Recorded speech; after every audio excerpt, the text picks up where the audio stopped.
Okay, so I actually one.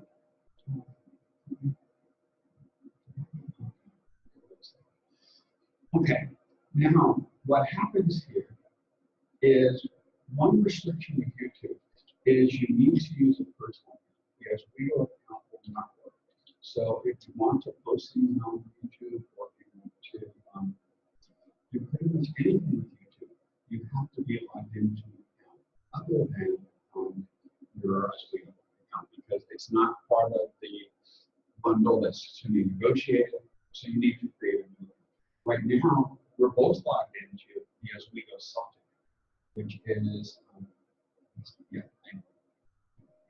Okay, so yes, we go Celtic now. We're both logged in, and there's a number of videos up here. Actually, the videos we're going to look at are videos that were created during the podcast. One of the things we've been using this for is to generate the transcripts for the podcast, and that's the same basic process that we do for anything. So to access them, click on Creator Studio.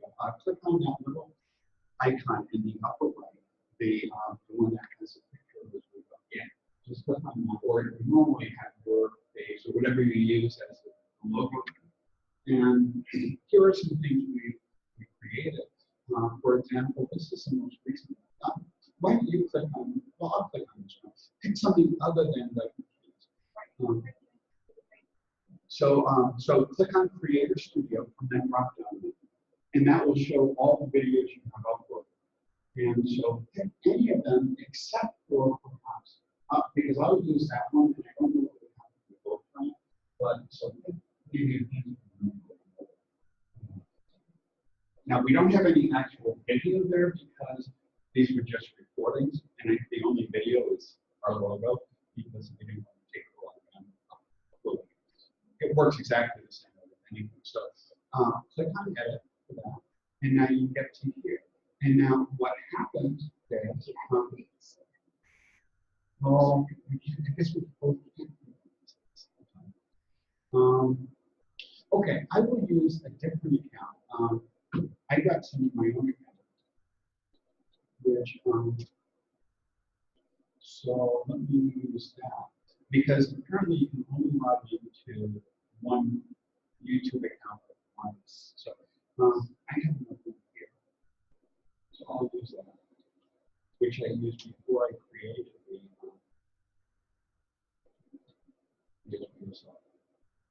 I never tried to make this. So I'm going to use YouTube. So I'm going to go to I can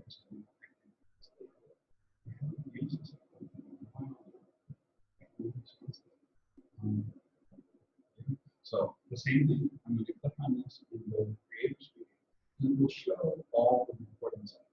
So I'm going to edit this. This was actually just something I created in labor class. And I'm going to make this full screen. And when you click edit, you get something like this. But the next thing to do is to click on subtitles and closed captions while you're in that edit screen. Yeah, so just click edit and find one of the videos. And then click on the subtitles and closed captions. And then what will happen, I'll be right back. Because, okay.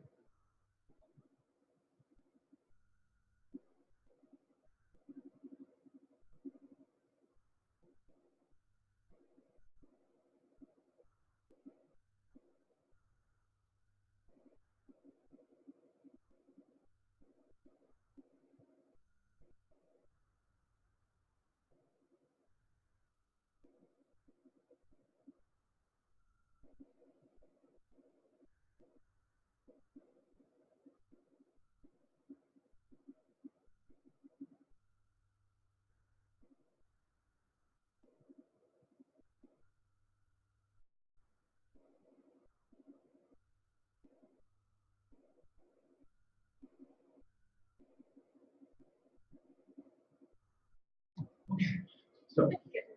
So just y'all for this one. This one I should have thought. Sean's going to some human rights.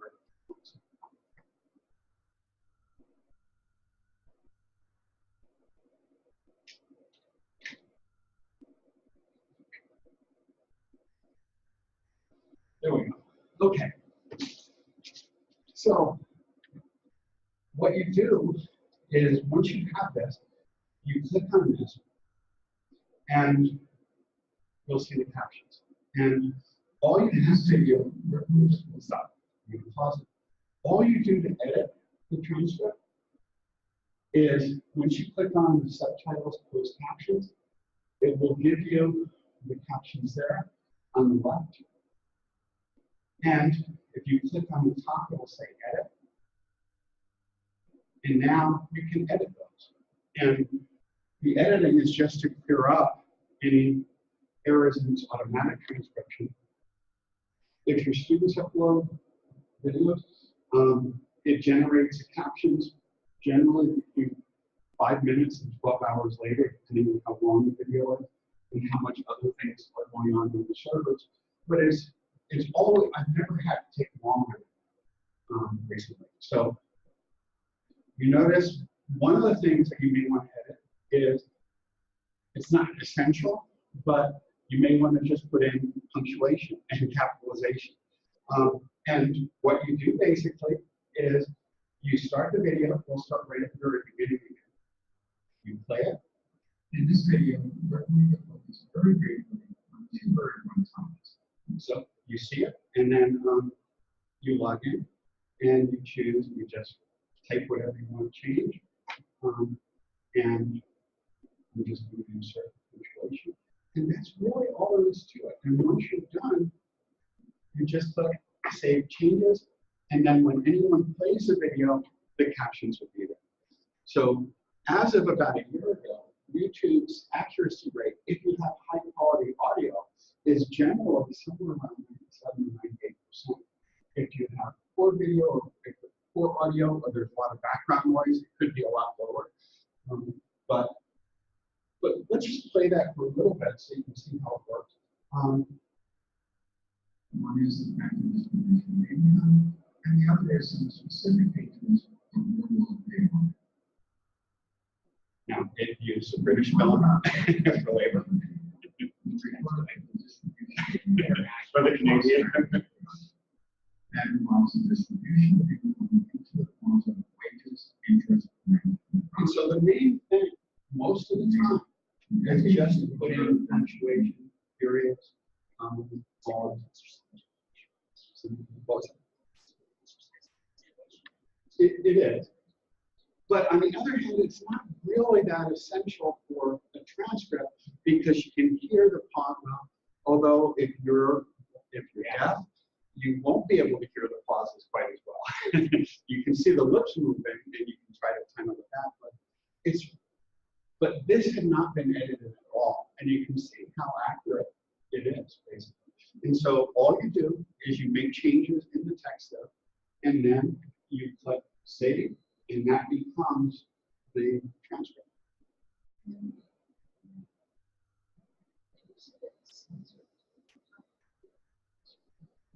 Oh, it's ready instantly because this has already been done, and all you're doing is editing the text associated. So each one of those boxes is tied to a certain time frame, time marker of the video. And when you make the changes, it just changes what's showing up in each one of those periods. So the automatic generation of captions usually takes a few minutes, but sometimes it takes a few hours if it's a longer video. But once it's there, and you make those edits and click Save, they're up within minutes. So it's a really good way of getting transcripts for videos that we post, student posts, or we've been using it for our podcast that we just, and in fact, that's what you're editing right there. We've already done that, so it's not real. But you know, there's a few things you'll notice. But a nice thing about Google is that if you make a change and you have the same voice and the same later, it will remember that. So one thing, because we haven't been doing it here, we've been doing it in Google Doc, it hasn't recognized us. Whenever we say Oswego, it comes out as us, we go, as 3 words. And one of these days we should edit it in there so it will start recognizing. But it does a remarkable job. It used to be only 60 or 70% accurate, as recently as a year and a half ago. Now, most of the time with our podcast, it's 99%. So the only thing it tends to get wrong is spellings of last name. So it's not the name in our contact list. So if you click that CC thing in the bottom, the edited transcripts will show up. And by default, it always puts them in. Are you going to do this for the podcast you're making now? We do that for every one of our podcasts. In this way. Okay. This is how we generate. A lot of the work there.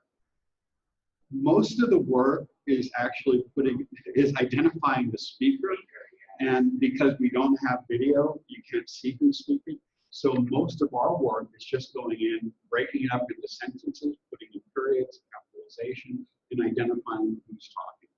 And also, one of the things I've been doing the last 3 or 4 podcasts, at first, we didn't put a lot of editing for podcasts, but now we've been editing the audio a lot more and actually doing some proofreading as we go, cutting out words that don't belong, or, some extraneous words. And we've also sometimes put in missing words if someone skipped over something, like copying it from somewhere else. But I'll do the basic editing before I upload it. And sometimes I'll see that someone will pause and restart something that wasn't that obvious when you're listening to it because you know what they intended to say. So I will normally have once I generated this, I download it, put it in Google Doc, and then I'm listening. I have my audio editing software open on one screen. I have the transcript on another. I play a little bit. I edit the audio, and sometimes I'll see that someone said it does something, for example, and I didn't notice that when I was doing the editing. It's tedious, and sometimes you just skip those things. But I'll see it in the transcript, and I'll go back and I'll edit the audio and the transcript at the same time.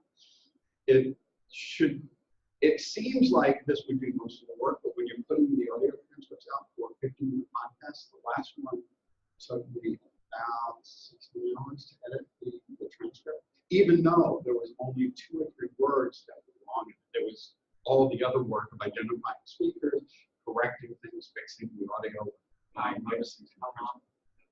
It was 50 minutes. That was the one with Doug McKee we just released. Right. I edited much of the day on Sunday. It's not sustainable to keep doing it that way. We're trying to get our work studies. But you notice it even puts in punctuation. There have been times when it's heard as laughing, and it will put in score braces, laughter in the transcript. And it just does an incredible job.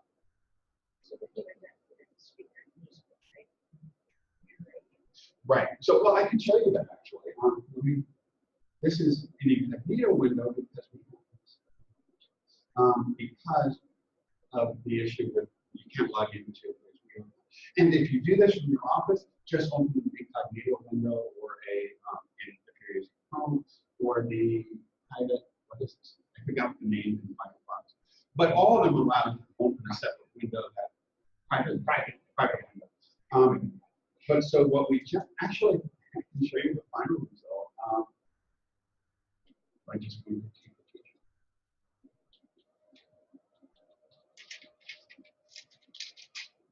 And when we go to any one of them, right here we have the transcript, and this came entirely from the audio transcript. It's mostly just throwing in punctuation, capitalization, and the speakers. Now, with the video, you don't need to do that, and that makes it so much faster. But with this, we need to. It takes 16 hours. It did, but partly that's because I was editing the audio at the same time, because there were times when I wasn't quite sure what they were saying, and actually YouTube did a better job of interpreting some of it than I did. But then I'd go through and probably half or more of the time was editing the audio file for misstatements or garbled words, or when people were speaking at the same time. Right. Because sometimes people overtalk a little bit, and that makes it. So then you go kind of. So then I cut it out, or I'll take portions from another part. If there's a word where two people said the same thing, listen to it, find where that same person said the same word, move it back, and adjust the pitch a little bit or the speed to try to more the level so that it sounds seamless. So there's a lot of editing that goes on behind the scenes there. And the other thing is, when we're recorded, we're next to a bathroom, we're next to the coffee shop where they've got a grinder and blender and a latte machine. And we're also right near the door where people will stop their feet if they can smell. And the toilets in this building that are right behind generate this really high-pitched squeal while the toilets refill. And so we try to edit those things out too. I try to do that in the first pass, but sometimes they do it a little bit long. It normally doesn't take that long. That one just requires partly because Doug was a great guest on, and he has his own podcast. It was probably our best interview, I think, but he's very thoughtful in what he says. He'll start to say something, and then he'll think a little bit, and then he'll re-say it differently. And when you hear it, it sounds perfectly normal. So when I was doing the audio editing, I didn't think of it. But when you see the text version there, it's clear what happened. So then I chop out a portion of it, delete that in the text. And that's where the time comes. One minor issue related to that is when you generate these transcripts, and this is something I learned later, what you have to do here. So let's say I'm going to save the changes, so I corrected the first sentence. This is actually a video I used in the class. I didn't correct it because it worked pretty well. If you go back and edit again, edit the English version because that's your saved version. I had work study students working on these things, and sometimes when they went to continue the work with someone else, they clicked on the automatic one, which is the original unedited one. So it will only save one set of edited transcripts. So if you have students doing it in class, make sure that if they save them, go back, they edit not the automatic ones, but the English version. When you upload a podcast, you also have the ability to let other people contribute transcripts.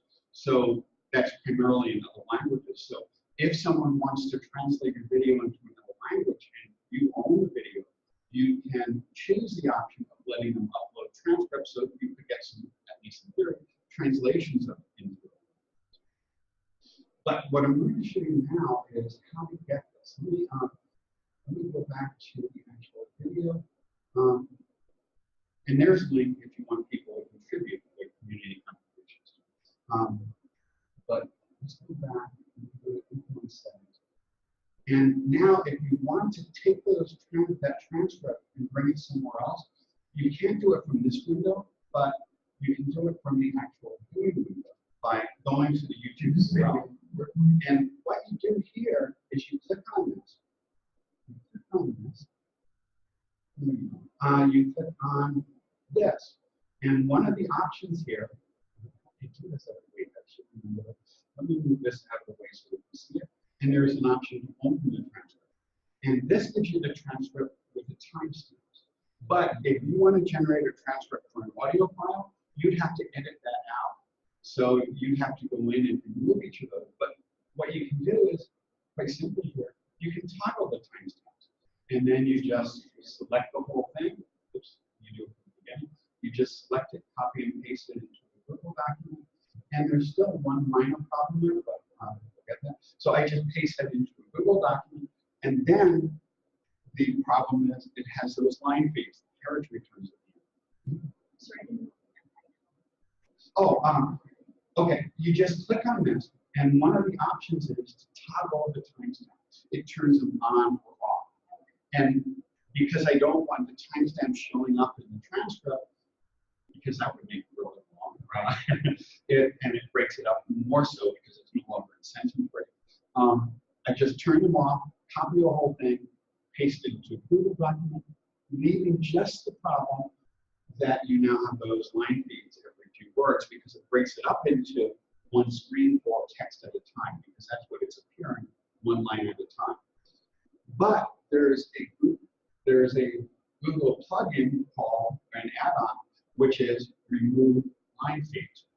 It doesn't work with our college account, but so I open up in the same browser I use here, And I added that to the Oswego Self account. So you just open it in Google Drive when you're not logged into your college account, select all the text, and then we'll actually do that. Just to show you. So I'm going to copy that. So that is Google Doc. It's a Google Doc plugin or Google plugin. So I'm going to open. Let me just open the Drive. It's a really nice plugin, and I use it every week. So I'm just going to create a new file, a new Google Doc, and I'm just going to copy this all over to it. And there's a transcript. I think I copied a little bit too much.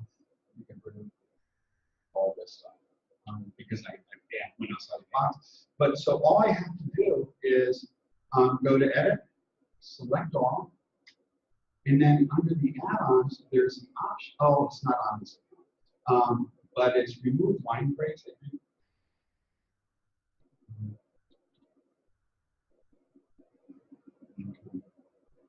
I have it on the Oswego Self account, but I couldn't be logged into YouTube. Right. So here it is, remove line breaks. So I'm just going to add that to this browser. Allow the pop-up. And now it's going to add it.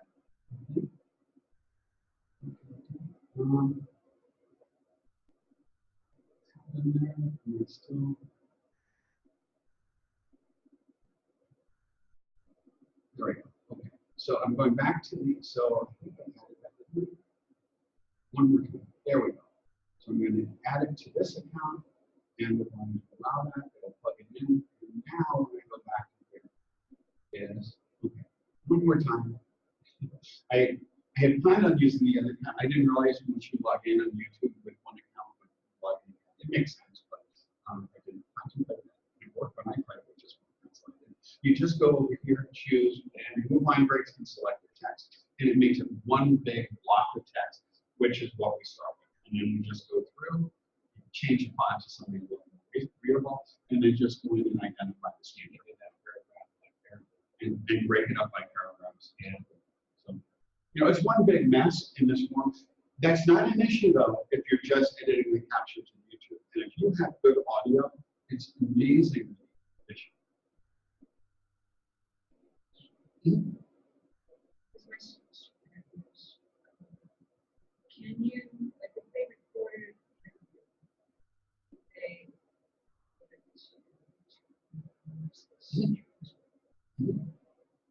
Because when you upload it to YouTube, it will automatically generate it. And then they can go in just as we show there and edit it so that it's clean. But again, the best way of doing that is to start with a good microphone.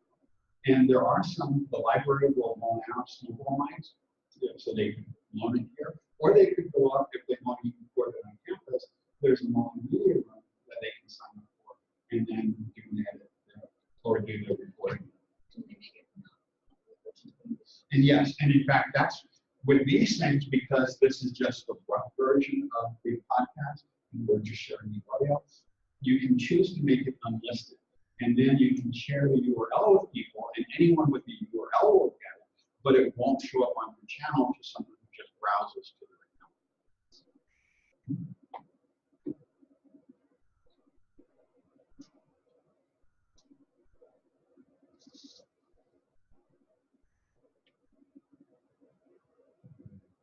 So that's kind of it. But it's good practice because we all have to meet accessibility standards. That's not going to go away. And students are going to be creating video or files. Teaching them how to do this is an easy way of doing it because it's mostly automated. It's just defined editing. And as we have more and more classes creating podcasts or video, YouTube things, it will be really nice. yeah, right? Can you make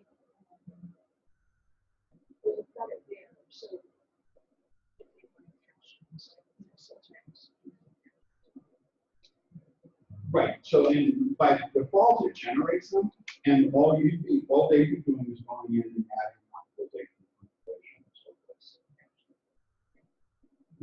Yeah. So So if they upload a video, I did try this. I had some music file. It does a really bad job of music because you got all the instruments, the drums, and parts and so on. So yeah. So, but if you have good audio of just the vocals, it works. Yeah, I had a Google library. Did you? Well, maybe someone added it then. Because I got an error. Huh. So maybe someone enabled it. Maybe someone saw that it was blocked and changed it. Okay. It wasn't there a month ago. Yeah. Good. Okay. Because that's really convenient. Oh, yeah.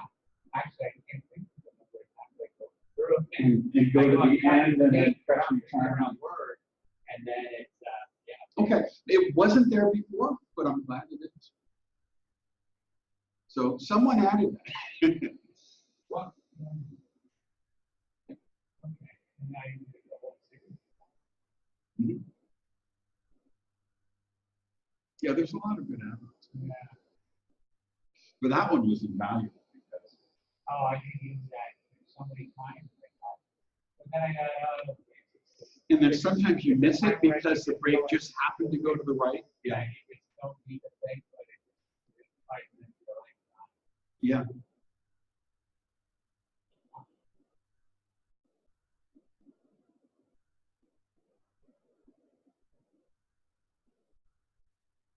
So the editing is really pretty intuitive, and if students have ever used YouTube before, it's pretty easy for them.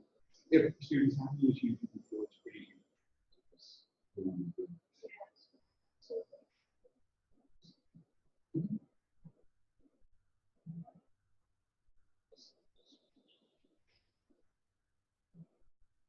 Oh, so a couple of you click on the save changes and it'll take you right out of it. If they were doing it from their phone and they're logged into their account, you just click the upload. You just go to the YouTube thing, upload, and upload it from your camera. If they're doing it on a laptop, once you go back there, you see that little button or that up to the top right, you see the up arrow and the line number. And there, if you have it on a computer, which is probably better because they don't know how to edit it, they just do that. They either search for the file or just drag it right to that icon and go upload the video.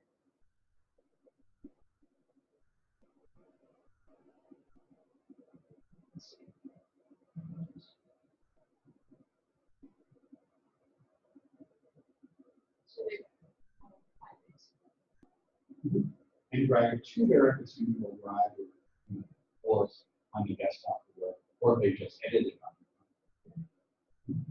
And if it's on mobile, Sean, have you seen Zoom on here? It's just amazing. I'll show you what it looks like from here once if they're using a mobile device. You now have the option. I'm going to share my screen with you. You go under iOS 11. If you go down to the screen record and you have Zoom installed, you just go to Zoom and start broadcast. And you will broadcast right from the screen with my iPad and my phone. And so this is going to show up now. If I stop sharing the screen here, I'm going to stop sharing it.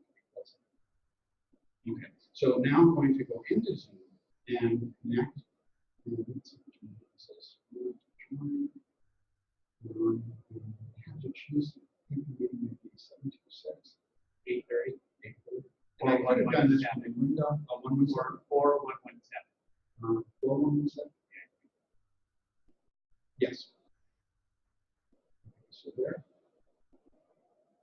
And now what's going to happen is I'm sharing the screen. Cancel that so I don't have the feedback loop. And now if I go to it should show up in a second. Okay, something went wrong with the share screen. Let me try that again. It's there. It's probably a bad connection. It's either has or delay. There it is. So it's now sharing it, and I'm seeing it here, but it's not sharing. Oh, it is because I'm in Zoom. So now if I go to YouTube, I can see it, but it's not showing. Well, in YouTube, all you have to do is when you're in here, you can record directly here and upload it to YouTube from now. Or so it's pretty straightforward.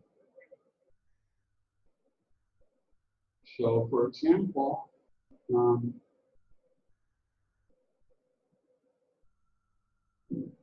well, so if I want to directly upload, allow access. I'm not sure why it's not displaying. I suspect it didn't. I know why. I'm on 4G. So let me see if it. Wi-Fi has been dropped with iOS 11 a lot.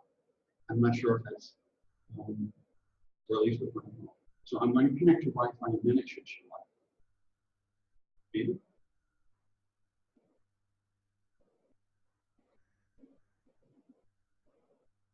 It went to my LTE connect, dropped down to 4G, and it's just too slow to stream.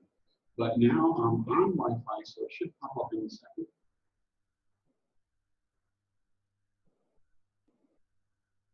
Any second it should pop up because I am sharing the screen. It's worked beautifully every other time. But what you do is you have the option of going live and just recording directly, or you could go to your camera roll and upload that. So if I want to upload, let's see, here's a short video I have from I have the option of editing it and then posting it. You just choose the type of file and the description and title, and you click upload, and it's there. So you just log into your YouTube account, you record it, you can even edit it on here, transmit it, and it's done. And it's there. So that's that.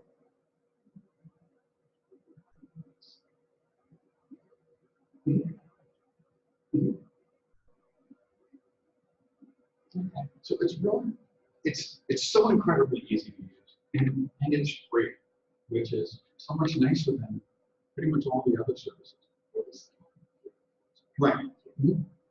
So if they have it on the computer, they could upload it, or they could do a recording or live. So I'm not sure why it's not connecting. No, but something nationwide, the proportion is something like 97%. So, but most students do. That was that eCard study from last year for 2017. 97% of students, I believe, it was either 96 or 97% have smartphones, and about 98% have laptops, and something like 99.99% have one or the other. So they all would have some way of doing it with either a phone or a laptop.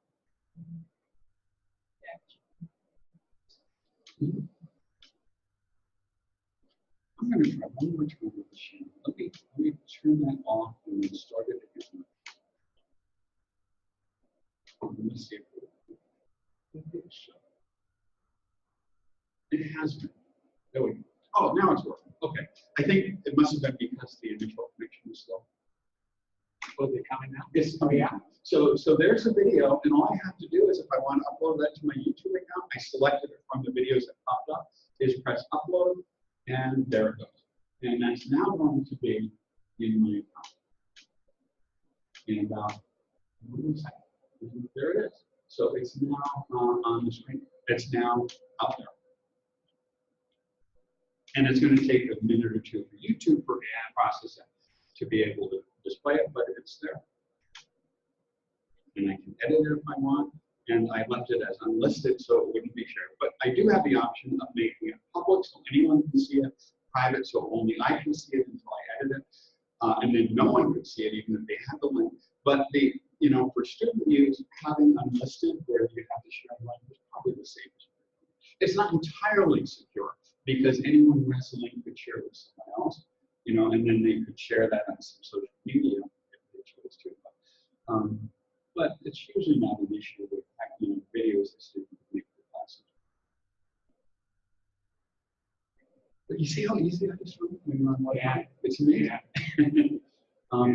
Because before, when we did, this is a little unrelated, but when we did mobile technology sessions, I had to use from my iPhone or iPad I broadcast to an Apple TV that was connected to the projector, and then I have another computer with a camera that would take a video of the screen and share that out over Panopto. Now you do it directly from the device, and it's so much easier.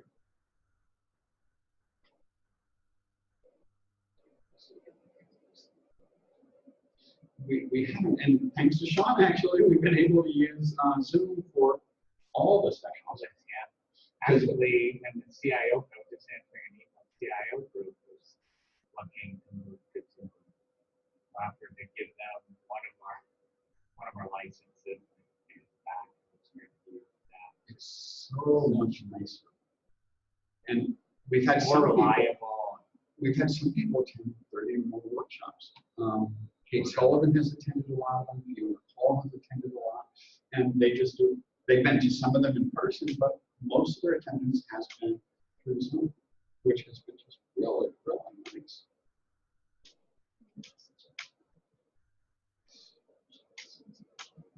Yeah, Panopto worked, but the advantage of Panopto is as soon as you were done, it was uploaded. Here, we have to convert it into a video, we have to edit it, share it, put it in the file, and then upload it, and we'll upload them all to YouTube later.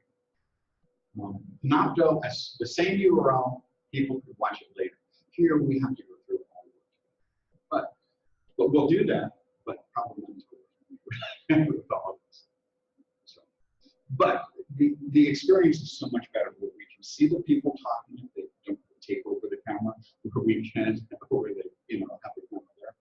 And the audio quality is so much better from both sides, so we can hear people remotely.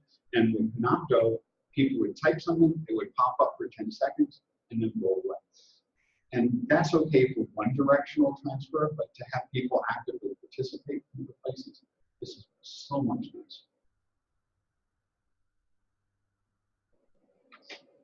So I'm going to stop the recording on this session.